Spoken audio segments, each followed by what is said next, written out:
guys, it's Googly again with another ROM review, and this time I've got the OmniROM official for the OnePlus 7 Pro, so stay tuned for that.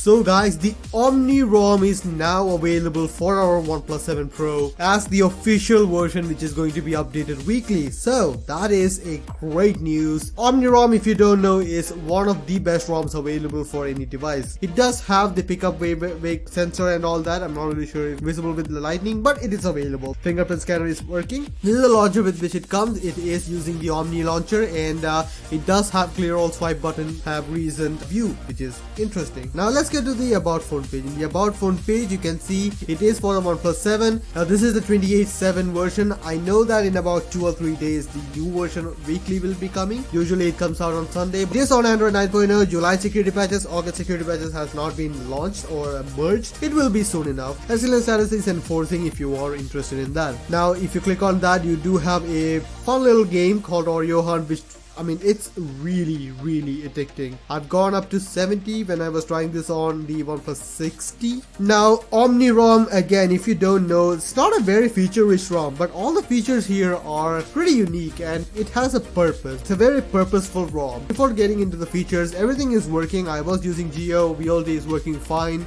SIM card switcher is working fine. I'm not having any issues where the SIM slots would change unexpectedly whenever I reboot the device, which is a good thing. Let's go to the features now. First of all the features, most of the features are inside the Omni Gears option. First of all, we have styles. As you can see, I'm using the Omni Classic Omni style. There are other options available. As you can see, I'm using the Omni option. It does have a few other options also, like Darkness Meister. It does have From Hell. All of that is available. You can even have white. Now you also have a customizer. If you want to select a different color for primary theme and all that, you can customize that. All the accents are available. Every time you change it, it will show you a preview of it, which does work really well for knowing what you're getting into. Omni wallpapers are also available if you are someone who wants to have a custom ROM themed wallpapers. Header image can also be customized. It does have a few options here, so there is the options to customize that. As you can see, that is the header image. Now in the device features, you will find the OnePlus options, which is missing from the previous ROM I reviewed for the OnePlus 7 Pro. I really like that. It does have device gestures, which is the screen of gestures. Now as you can see, it does work. I'm not a huge fan of using this anymore though, because it doesn't work as well as I want it to. Now ambient display options are also available. For some reason the hand wave and pocket mode options are disabled by default. I'm not really sure why that is, but pickup sensor is working, and that was one of the issue I found with the previous ROM I reviewed, where pickup sensor was not working all the time. I had no issues with it with the OmniROM. OTG or always on can be enabled. Now it does have a vibration strength selector, but it only goes 50, 0 and 100%. And also it is a trend with all the AOSP ROMs where the vibration strength is not up to par. It's not as strong as it is on Oxygen OS ROMs. I normally set mine to the lowest strength setting on Oxygen OS, so I didn't notice that until everyone started talking about it. But yeah, the vibration strength is not as strong as Oxygen OS is. Now alert slider options are also available, and alert slider is working. Now the alert slider also has the option for selecting a flashlight. I will show you guys how it works. It's a bit difficult for me to select it, but as you can see, alert slider also enables the flashlight, which is cool. Now it also has the Dolby Atmos option, which is an amazing, great little tweak. It's not going to blow something like Viper for our eyes, because that is much more in depth, but for decent tweaks your audio, this is really cool. I have listened to music with this on, and it makes a lot of difference. The high brightness mode is also available, and it does go above and beyond the high brightness on your screen here. Panel modes are available. If you want a different color option from this one, it is available. Now in the display modes, you also have the option to change the refresh rate of the screen. You can select between 90Hz and 60Hz. Now personally, with the battery life and all that, I'm pretty much sold on 90Hz. I never changed it to 60Hz because it just works really well. Now apart from that, in the buttons option, you do have music music control by long pressing on the volume buttons. Navigation bar options are available if you want to have that. Advanced restart is available if you want it. Long pressing on the power button for flashlight when the screen is off, it's also available. Recent style can also be customized. And the bars option, you do have network traffic indicator, which is really cool, which is in the classic Omni style, which does show really well. It is utilizing all the space which it requires, so I'm really happy about that. The quick setting panel opacity is available. The old mobile style can be enabled if you want that. Double tap to sleep on the status bar is available, and also quick pull down is available. Now arrow keys while typing on the nav bar is really a great feature because it doesn't have the volume key control for cursor key control. I would have liked to have that, but this one does work out really well provided you use a navigation bar. Then the lock screen options, you do have options to enable weather conditions, you can have that. Also unlock trusted space is available if you're someone who uses Google Face Unlock, which does work out. Double tap on the screen to sleep is available, which also works really well. Then the gesture option, you do have navigation gestures. Now I have been using this for some time now. To be extremely honest, it's nearly not as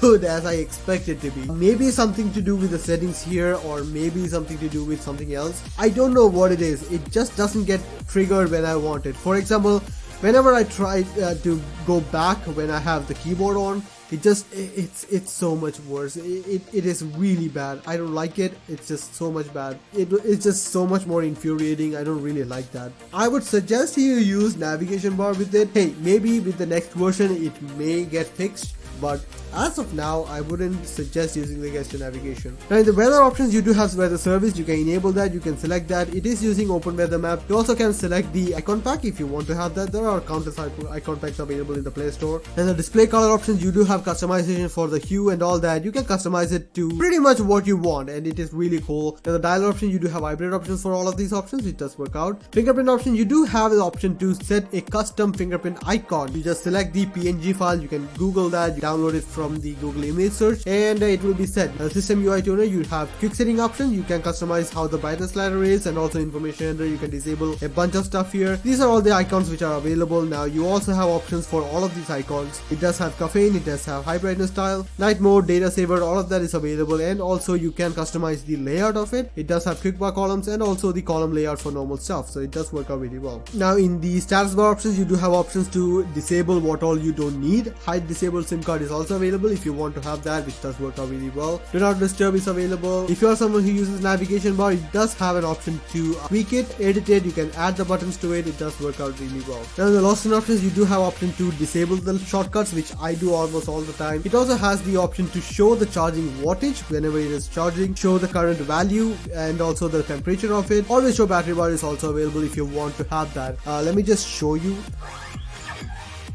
Yeah, charging the phone makes a sound. So now as you can see, that is the options available. As you can see that it is charging at 21 watts as of now. It does have warp charging. It does charge at 30 watts, no issues there. Just letting you guys know. Milliamp, the battery temperature, everything is shown there, which does work out really well. Also comes up in the ambient display sensor, which is really cool. Now in the more options, you do have column layout, which is a setting layout which showed 2 columns of setting options, which I really like because it saves a lot of space, shows all the settings in one screen. I like that. And that is pretty much it in the extra features. Now apart from that, in the display options, you do have adaptive brightness, which does work out.